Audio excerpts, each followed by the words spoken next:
Guyyaa tokko leenci foon gadamsaa kajeelee gadamsa nyaachuu barbaadee hilleettii ergate.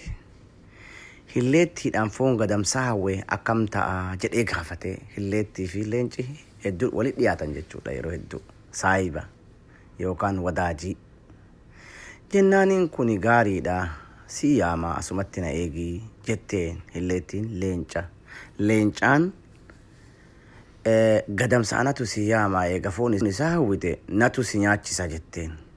Ati hin dhukkube jedhaanii asuma taa'ii asiin socho'inii jetteen. Achuma gadamsa bira dhayxee itti dubbatte. Aabba guddaan fayyaa dhabanii dhukkubsatanii du'uuf waan deemaniif mootuma isaa san sitti kennuu barbaadanii jetteen.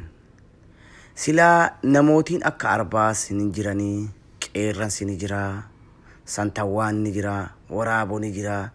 Warra kanniinitti illee kennuuf ta'anii arba garaa guddataa namooti kanaafuu guddinni isaallee onnan jedhuu mootummarraa hin toluu kanaaf namni didee aabboonlee didanii.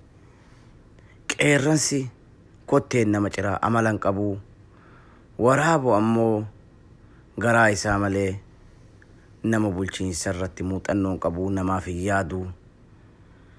Kanaafuu ati gaafallee ni qabdaa, bareedumallee ni qabdaa.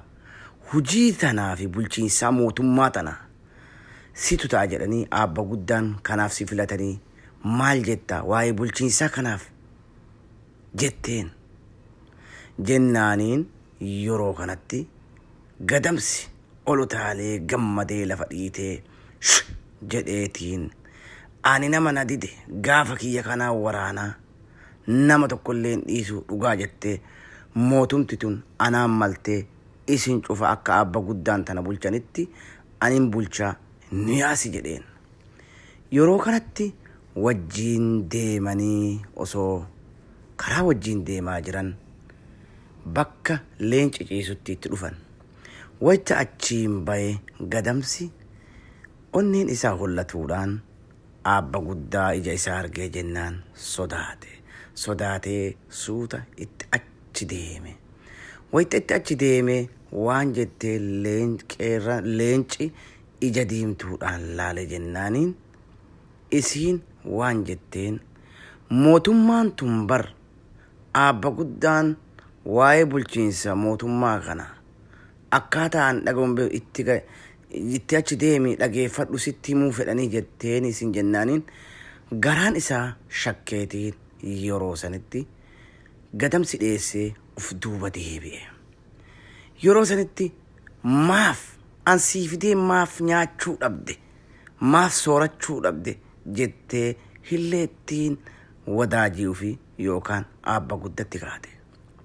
Hayyee amma hin fidaa itti deebi'ee akka si harkaan baane jettee leencaaf wasiyyaa yookaan dhaamsa jajjabaa itti dhaamte. Amma gadamsi achi fagaatee ilaalaa kan dhaabatee ilaalutti yeroo sanitti akkasumatti bira itti deebite. Bar maaliif baqattee jettee gaafatte. Gaafannaanii bar aabba guddaan ija diimtuudhaan na laalanii jetteen gadamsi. Jennaan bar isaan waan keessaa bayaa jirtuuf dubbachuun danda'anii ijaan callaa si laalanii gurraan itti gataa jettuu fedhanii akka waa'ee mootummaa kana akka namni iccitiidhaan sitti himuu barbaadanii gurraan itti gajjedhii dhageeffadhu isaan dubbachuun danda'anii bar hin laafanii jiranii. Anilleen dubbii isaan sitti dhaamansan waa'ee bulchiinsi kun iccitiidhaan tooftaa bulchiinsaa kana isaan waan sitti himuu barbaadanii fi kanumaaf itti achi deebi'ii hubannoodhaan waan isaan siin jedhan gurraan itti gajjedhii dhageeffadhu jennaan.